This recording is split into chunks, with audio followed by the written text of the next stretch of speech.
Mortir pertama kali ditemukan oleh warga di Gunung Butuh saat akan menggembala sapi di Dusun Salopi, Kecamatan Lembang, Kabupaten Pindrang.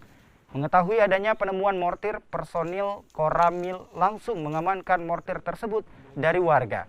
Aparat TNI dibantu warga setempat juga menyisir lokasi temuan mortir untuk memastikan tidak ada mortir lainnya. Sementara mortir yang diamankan selanjutnya dibawa ke Gutmora 14 Bantimurung untuk pemeriksaan lebih lanjut.